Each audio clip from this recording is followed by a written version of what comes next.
how's it going, guys? And welcome back to the Audio Gents podcast. My name is Enrico and I'm joined with our co-host Damon. Bro, how's it going? It's going well, bro. It's finally recording. This is episode 5, right? Yeah, episode 5, and we're finally back. Oh, damn. Oh, man, I missed Yeah. you. You were gone. Yes. No, bro, I missed you hectically. So, for those of you who don't know, I went on a little excursion. I graduated, so I just flew up to go get my little piece of paper that says I'm allowed to do things. Damn. And Well done. Congrats, yeah, bro. and now we're back. We Thank are you. back. Thank you. Yeah. Another Okay. qualified audio engineer. So, you know? yeah, now I'm actually qualified. Yeah. All right, let's get into it. Yeah, so I'm gonna kick us off with the audio news of the week, and this story is actually it's a big one. Let me say that. So what we've got is DPA microphones and Wisicom or YCCom, WISYCom, join forces to enhance presence in the United States.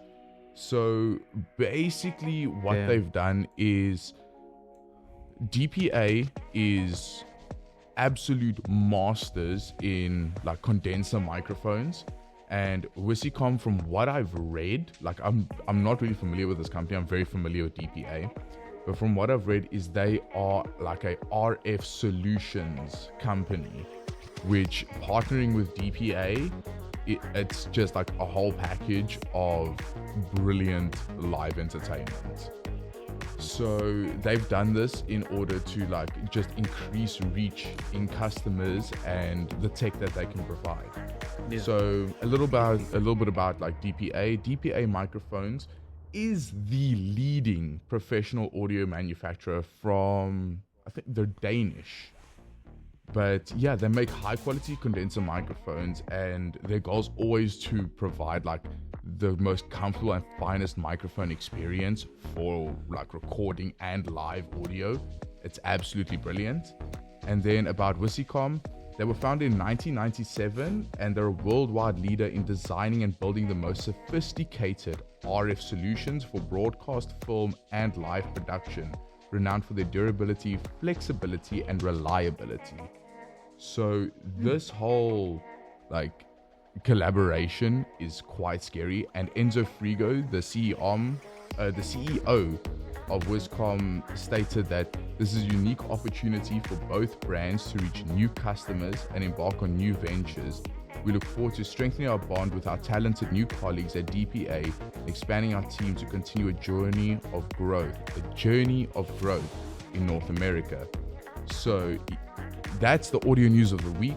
Keep an eye out for what DPA and Wisicom have got coming. And yeah, that's my side. Okay. Time to move on to music news of the week. Music this news is of the gonna week. be- Let's hear this. This is going to be quite interesting. So Yeah. the first one that I have is about Mr. Jazzy Q. You know Mr. Jazzy Q, Okay. Enrico? I love Mr. Jazzy Q. Yeah, that song Askis, you know, that is... Askis, I have to say my favorite song from Mr. Jazzy Q is Blue Skies. That violinist he's got on that track is absolutely fantastic. Yes. Damn. Yeah, so about Mr. Jazzy Q, Yeah. so he was, it says here, Mr. Jazzy Q offers to take a lie detector test after sexual harassment claims. Right. No, That's Mr. Jazzy quite- Q. Yeah. So all Mr. Jazzy Q and his team want is for her to prove he tried to kiss her and sexually assault her by taking a lie detector test. That's crazy.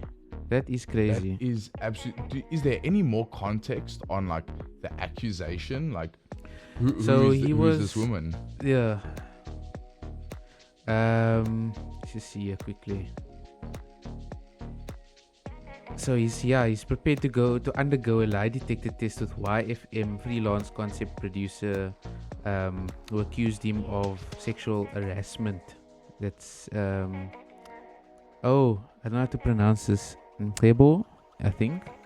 Okay. took to a timeline recently claiming the DJ and producer sexually harassed her by grabbing her waist and forcefully trying to kiss her in a lift at the offices of YFM moments before his scheduled interview on May 23rd. Hectic. This is crazy. I really hope that the accusation isn't true. Like, yes, there's two sides to the story, and like we'll honestly never know.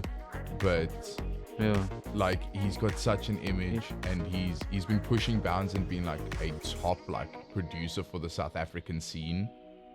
It'll be really really sad if he like has to succumb to this lawsuit, and if it's found out to be true, like, you're a bit of a shitty human being. Yeah.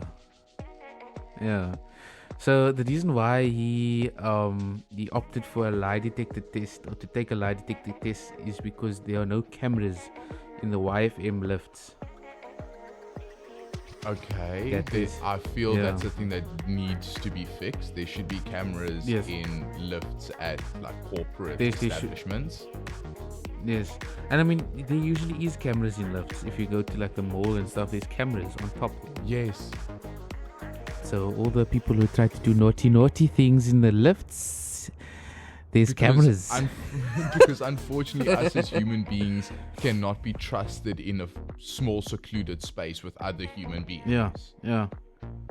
It's so dumb. And it shows what people have done in lifts to make the people, the establishment, put cameras in the lifts. That's Okay, unpopular opinion. I feel if they played better music in lifts, we wouldn't need cameras. People would be vibing. Yeah, it would, but obviously now the standard lift music. Actually, sometimes there's no music in the lifts. You know, it's hectic. That kills me. That kills me. Yeah, it's just the normal lift noises, you know. Bro, I remember being like in college, and at our campus we didn't have a lift. Or we had lifts, but we didn't have music or cameras in our lifts. I don't think we had cameras. If we did, people have watched me like fix my hair, brush my hair, and like check if I'm looking okay, and checking my teeth more than once. So that's kind of embarrassing. Yeah. But yeah, we had no music, and those lifts were rickety as could be. So you were just hearing this lift fall apart while you were in it. You know, my worst fear is a lift going up and then something happening and it's just falling down. That's your. No, I don't think I'd know how to react. No, but what people say is that you must lay flat on the ground. I don't know how that is supposed to stop the impact. Yeah, they say it like spreads like the weight on impact. But I don't really know. But I know what does have an impact. This impacts the recording and how to record. So Damon and myself encountered someone who didn't really know what they needed in order. Were they starting a podcast? I think so. Yeah, they were starting a podcast. And we guided this gentleman into what he needed, and we realized that there's a lot of people who don't really know what's needed in order to just like record a vocal. Yes. So I just want to take this time where both of us can like just go on and be like, okay, this is what you need. This is what you can look out for. So Damon, do you want to tell us like the first piece of gear that you would recommend getting in order to start a podcast? So basically what you need for start a podcast, you need a laptop, a budget-friendly audio interface. And if you don't have an audio interface, there is many options for you to use a USB microphone and just plug it straight into the laptop, and then you can just record. It's actually become quite wild how like user friendly and versatile like condenser microphones can be now. The fact that you can like just plug them in via USB, it's quite exactly insane. And it's funny because all condenser microphones need phantom power, so I wouldn't really exactly know how that would work if you just plug it straight into the computer, unless the computer's USB powers the condenser microphone. Yeah, I feel it does. Well, it definitely does. Oh yeah, Because definitely. the USB, because you can like charge your phone and stuff like through USB ports, and it's still sending data back and forth. Yeah. Okay, yeah, that is alright. Yeah. And then if you do have an audio interface, that's perfect. You can run it straight from your mic to the audio interface, and from the audio interface into your laptop. And just you'd need to set your microphone on Audacity, so to get the signal from the mic. Yeah, and Audacity is just a awesome little free DAW digital audio workstation, which you can download it for free, connect everything up to it, and hit record, and you will have your vocal recorded. Yeah, that's funny. We haven't actually used Audacity to record our podcasts. We never tried. Yeah, we've always used our DAWs. Well, I'm using a different one today. I'm using Studio One to record this episode today. Even though you spent like an arm and a leg on Pro Tools' license. Yeah, no, Pro Tools really bit my bank out. This month. Oh, I can't wait for payday, bro. It's coming soon, brother. It's coming soon. Next week Thursday. But yeah, how long does it last when we make bad financial decisions? Don't even go there. It is, and it's not even on. Okay, well, it is sort of on gear, essentially, but not 90%. 90% of it is not on gear. It's on other things. Like 10 or 20% is on gear. Yeah, no, well, I bought acoustic panels and stuff, which were a little bit of a disappointment, but using them regardless. I've put them up on the walls. It's pretty cool. Have you? Did you put them up the Timu ones? Yeah. And is it making a difference? It actually does make a little bit of a difference. They're really, really thin, but it does make a little bit of a difference. I'm going to use them, like I said, I've got a tapestry that I'm going to hang over them, and then I've got plans to hang my guitars around the tapestry. But I will be investing in some decent acoustic foam maybe I'll just get some acoustic panels and do the rest of the room in them. Yeah, make it like a fully fledged studio, Yeah, and actually quite fitting that we're talking about studio and stuff when talking about your setup. So yeah, like Damon said, a little audio interface. Now you can go with a single channel like the M-Track Solo, or the Scarlett Solo. You can go we're talking budget friendly. If you just want to start out, max you maybe need a 2-channel. Yes.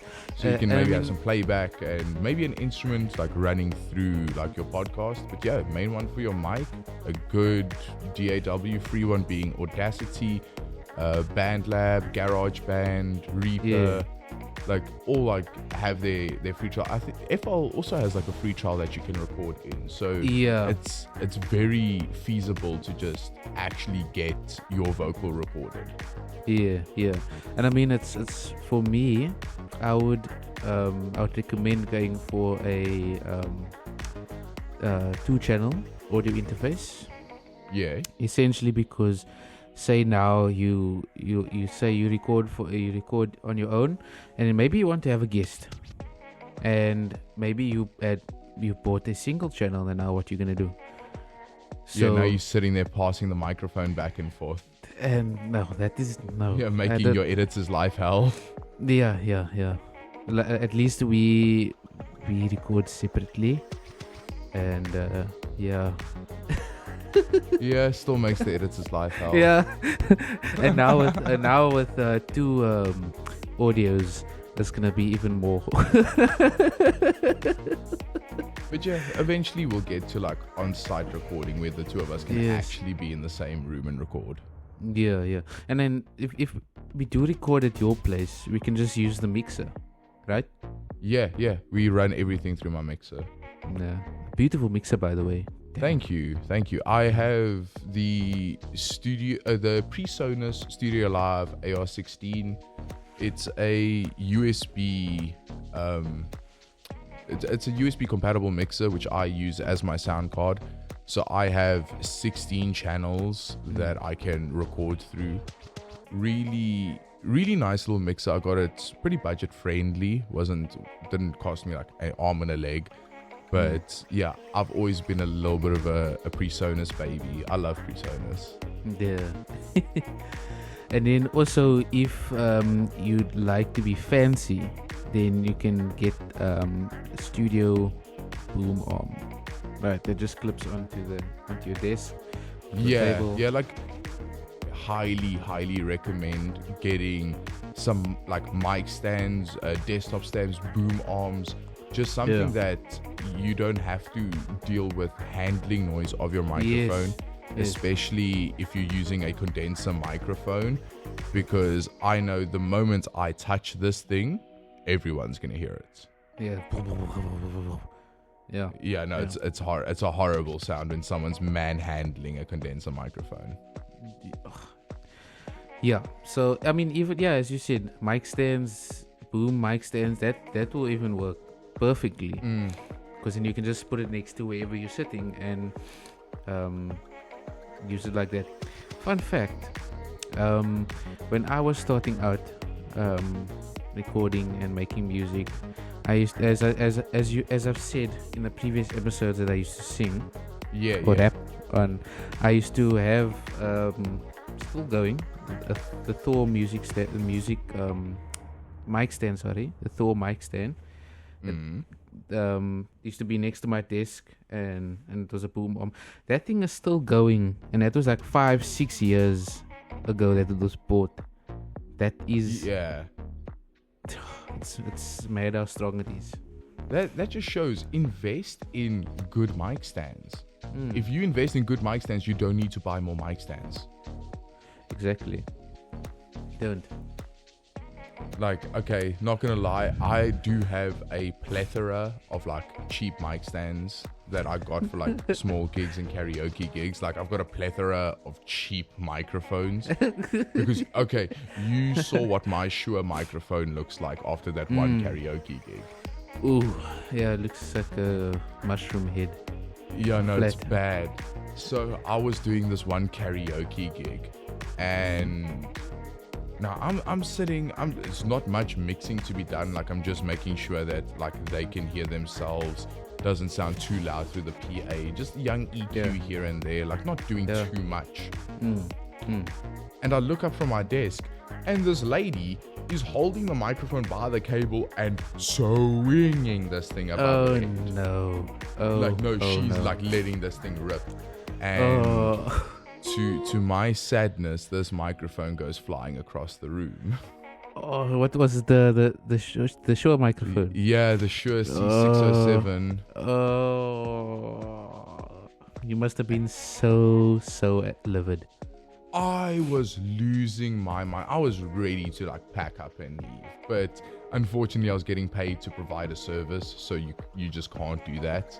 But I gave her a stern talking to, a stern, man, please don't do that again. Especially with your equipment. Yeah, no, I've seen people be very, very irresponsible with equipment. Yeah. Like, one thing, I saw it once while working for my old boss, where we engineered like the show. I can't remember, was it a charity event or something, and the master of ceremonies was like thanking everyone, and like we ending off the night, and he was like, yeah, mic drop. He announced the mic drop, and we just heard it, like the mic hit the stage. I have never seen my boss so livid. And this was the same gig where our speaker fell into the swimming pool. Oh, the alto. Was it the alto? Yes. Yeah, the alto that fell into the swimming pool. This oak was more livid about the microphone that this guy dropped than the alto that we let fall into the swimming pool. Oh, hectic. Man, and I don't understand why do they drop the mic like that? Why? I don't know. I don't really know. I would love to know the origin of the mic drop. Maybe maybe that'll be next week's audio news. The origin of the mic drop. The origin of the mic drop, yeah. But guys, please, please, please, like, I am begging you from the bottom of my soul, just like have fun, do you, but don't damage equipment that is not yours. Yeah. And also, I've seen a few like comedians like on TikTok and Instagram where they hold the mic by the cord, by the input. Yes, I don't understand. And there's always that like weird grip where they're like bending the XLR. Ow. I've never understood that grip.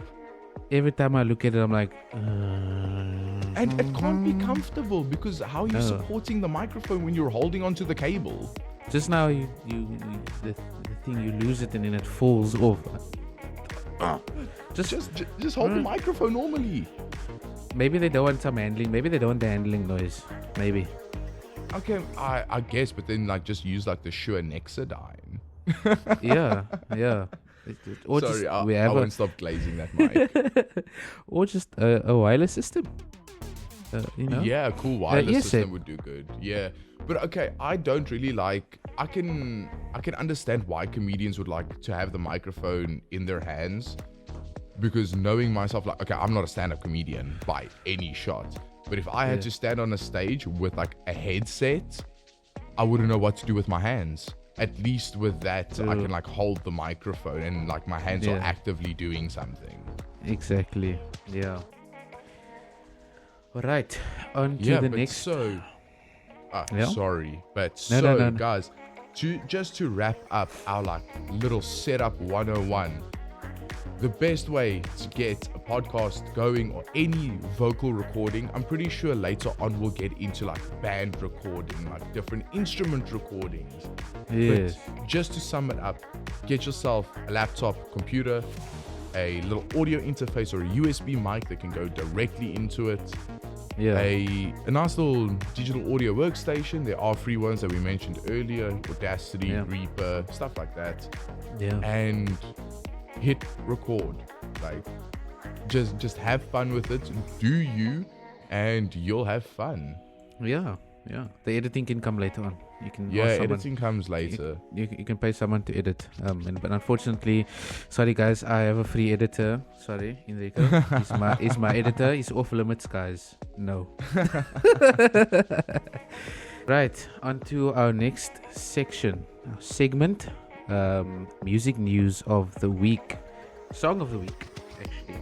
Yeah, Enrico, song of the week, guys. Song of the week. Enrico, would you like to start us off there? Okay, so for all the Suicide Boys fans, the Suicide Boys new album came out last week, Thursday, the 13th. No, technically the 14th, on the Friday, because they released it like at midnight. Oh, hectic. But they released the song as a single before the album came out, but like since the album release, this is still like my favorite song on the album, and that's going to be Are You Going to See the Rose in the Vase or the Dust on the Table? It's like a lot of a slower vibe than what we're used to from the Suicide Boys. Like we've seen more of this style coming out in their later albums compared to their earlier ones, but it's a really, really nice like anthem for just realizing and holding yourself accountable, and I've been obsessed with it, and I highly recommend everyone go listen to Are You Going to See the Rose in the Vase or the Dust on the Table. Yeah. Okay, for my song of the week, it is 1+1 by, I think the artist's name is Naika. It's Naika. It was released in November 2023. Okay. It is an Afro pop song. It's awesome. It's the song that I've been playing at work, but it's the remix. Okay, I haven't like really like sat and like listened properly because you didn't call attention to it. But I'm pretty sure if you had to play it to me now, I would be able to call it out. But you always play banger music, so. But the remix that I'm speaking of, by a local DJ called Tashrik, and then with also DJ Combo Official. That remix is banging. Tashrik, if you're listening to this, shout out to you, Omi. You are a real G. Your remixes are always fire. I'll send you a link to the song, the remix. Yeah. And just give that a listen. No, I'll definitely give it a little bop at the end of this episode. And when you listen to it, you'll definitely recognize it from when I was playing it. I think it was early today. But it's literally on the repeat playlist on Spotify because it's just so banging. Like it's undescribable. No, my repeat's been a little dry. Like I've been listening to like the new Suicide Boys album. It is called New World Depression. It is absolutely fantastic in my opinion. I won't lie, wasn't a fan of the last few Suicide Boys albums, but this one I really took a liking to. Yeah. And besides that, I discovered a new band called Rain City Drive. They've been around for some time. I don't really know much about them, but I've been listening to their Two Better Days album, I believe it's called. Also, absolutely brilliant band. Love their songwriting. Their vocalist, Absolute G, coming in with their song like Clean Again. Gorgeous. Everyone go take listens. Definitely. And also take a listen to 1+1 by Nika, as well as the remix by Tashrik Music. It is on Spotify, so just give that a listen, guys. Yeah, and you should be able to find it in the description down below. I'll leave a link to that. Yeah. And let 100%. us know in the comments what your song of the week has been, and we'll bring it up in the next episode because we'll go listen to them. We'll bring it up in the next episode and give you our honest opinions on your songs of the week. 100%. And that is going to be the end of the Audio Gents podcast, episode 5. It has been a little bit of a shorter one, but unfortunately, Damon and myself are a little bit of what we call procrastinators. And we didn't really plan this out properly. No, we did not. But the next episode, we will be back on schedule with the good routine and the brilliant Audio Gents energy that we all know and love. Yeah. Damon, you've been absolutely fantastic. Love having you here, homie. Too. It's been a pleasure. And thank you, all of you, for listening. If you like this episode, leave a like, comment, and subscribe if you feel so inclined. And we'll see you in the next episode of the Audio Gents podcast. Cheers. Yeah, man. Cheers.